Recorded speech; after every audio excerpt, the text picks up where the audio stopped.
The Secret Garden by Frances Hodgsen Burnett. Narrated by Clover's Classics. Chapter 1. There is no one left. When Mary Lennox was sent to Misselthwaite Manor to live with her uncle, everybody said she was the most disagreeable-looking child ever seen. It was true, too. She had a little thin face and a little thin body, thin light hair, and a sour expression. Her hair was yellow, and her face was yellow because she had been born in India and had always been ill in one way or another. Her father had held a position under the English government and had always been busy and ill himself, and her mother had been a great beauty who cared only to go to parties and amuse herself with gay people.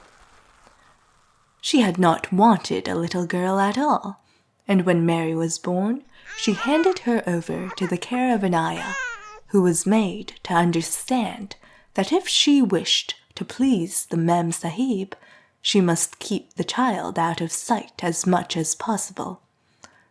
So, when she was a sickly, fretful, ugly little baby, she was kept out of the way, and when she became a sickly, fretful, toddling thing, she was kept out of the way also.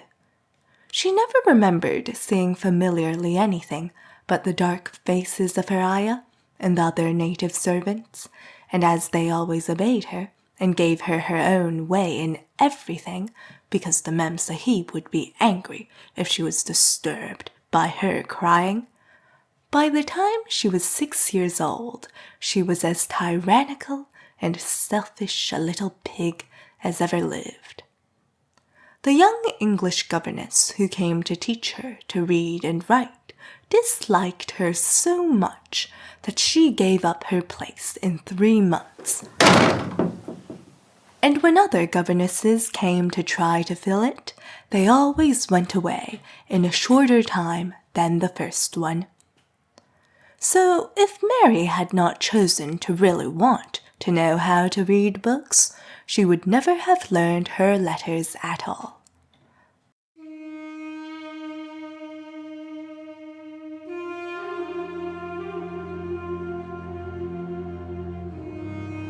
One frightfully hot morning, when she was about 9 years old, she awakened feeling very cross, and she became crosser still when she saw that the servant who stood by her bedside was not her ayah.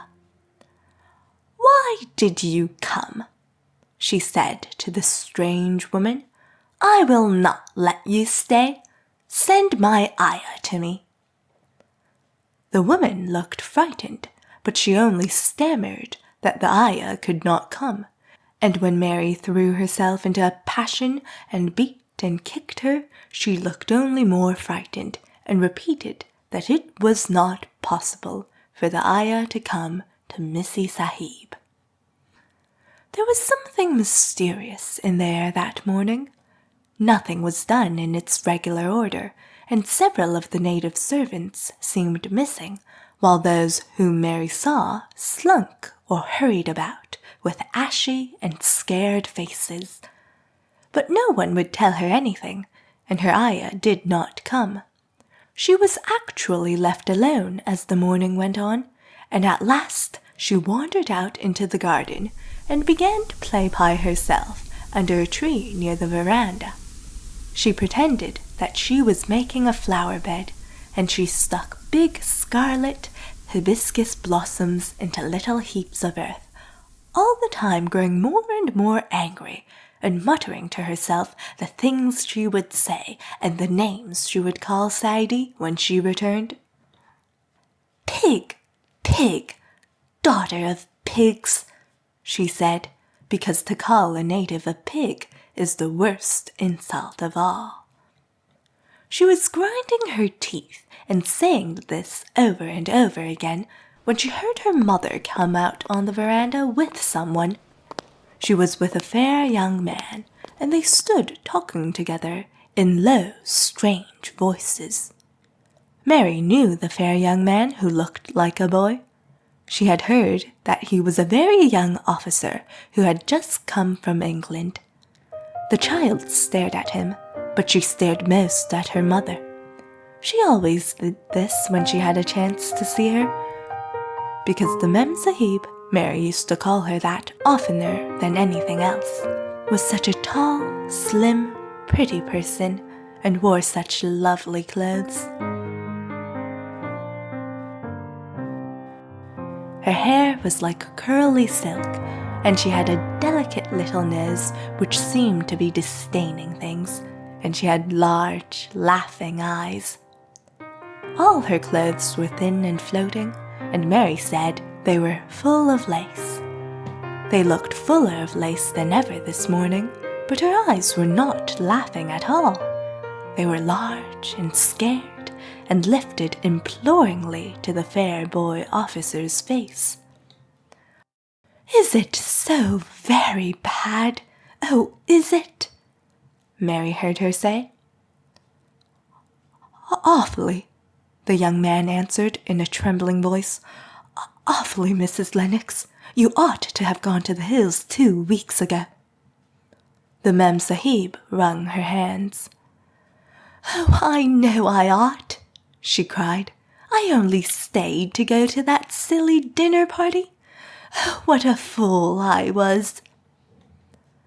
At that very moment, such a loud sound of wailing broke out from the servants' quarters that she clutched the young man's arm, and Mary stood shivering from head to foot. The wailing grew wilder and wilder. "What is it? What is it?" Mrs. Lennox gasped. "Someone has died," answered the boy officer. "You did not say it had broken out among your servants." "Oh, I did not know," the Mem Sahib cried. "Come with me, come with me." And she turned and ran into the house. After that, appalling things happened, and the mysteriousness of the morning was explained to Mary. The cholera had broken out in its most fatal form, and people were dying like flies. The ayah had been taken ill in the night, and it was because she had just died that the servants had wailed in the huts. Before the next day, 3 other servants were dead, and others had run away in terror. There was panic on every side, and dying people in all the bungalows. During the confusion and bewilderment of the second day, Mary hid herself in the nursery and was forgotten by everyone. Nobody thought of her, nobody wanted her, and strange things happened of which she knew nothing. Mary alternately cried and slept through the hours. She only knew that people were ill, and that she heard mysterious and frightening sounds. Once she crept into the dining room and found it empty, though a partly finished meal was on the table, and chairs and plates looked as if they had been hastily pushed back when the diners rose suddenly for some reason. The child ate some fruit and biscuits, and being thirsty, she drank a glass of wine, which stood nearly filled. It was sweet, and she did not know how strong it was. Very soon it made her intensely drowsy, and she went back to her nursery and shut herself in again, frightened by cries she heard in the huts and by the hurrying sound of feet. The wine made her so sleepy that she could scarcely keep her eyes open, and she lay down on her bed and knew nothing more for a long time.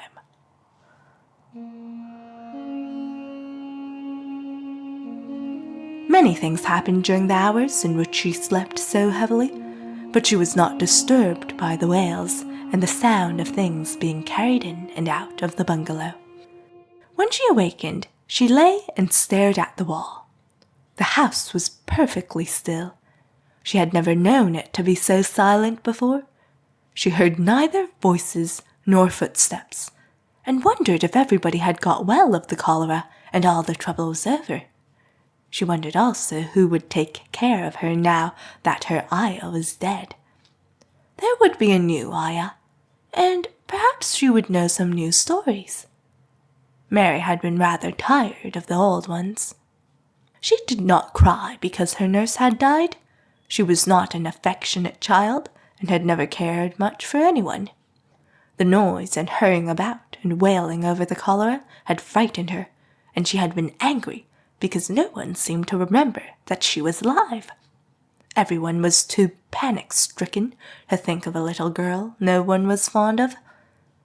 When people had the cholera, it seemed that they remembered nothing but themselves. But if everyone had got well again, surely someone would remember and come to look for her. But no one came, and as she lay waiting, the house seemed to grow more and more silent. She heard something rustling on the matting, and when she looked down, she saw a little snake gliding along and watching her with eyes like jewels. She was not frightened, because he was a harmless little thing who would not hurt her, and he seemed in a hurry to get out of the room. He slipped under the door as she watched him. "How queer and quiet it is," she said. "It sounds as if there was no one in the bungalow but me and the snake." Almost the next minute she heard footsteps in the compound and then on the veranda. They were men's footsteps, and the men entered the bungalow and talked in low voices. No one went to meet or speak to them, and they seemed to open doors and look into rooms. "What desolation," she heard one voice say.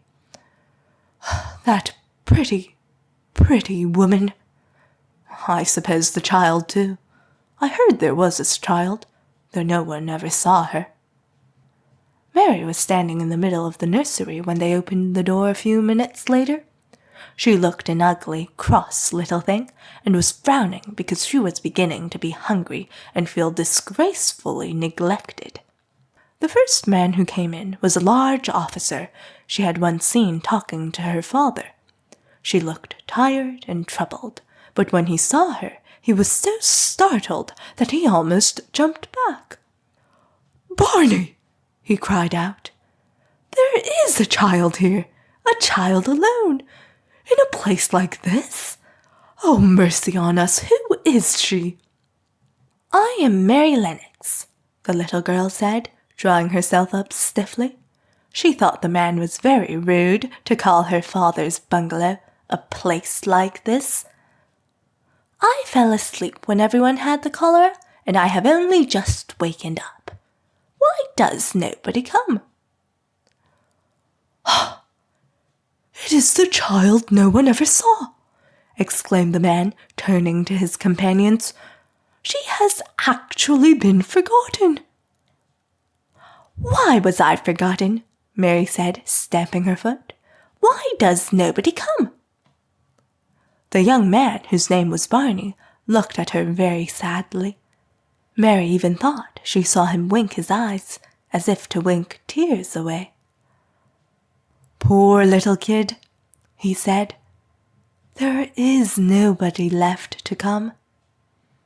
It was in that strange and sudden way that Mary found out that she had neither father nor mother left, that they had died and been carried away in the night, and that the few native servants who had not died also had left the house as quickly as they could get out of it, none of them even remembering that there was a Missy Sahib. That was why the place was so quiet. It was true that there was no one in the bungalow but herself and the little rustling snake.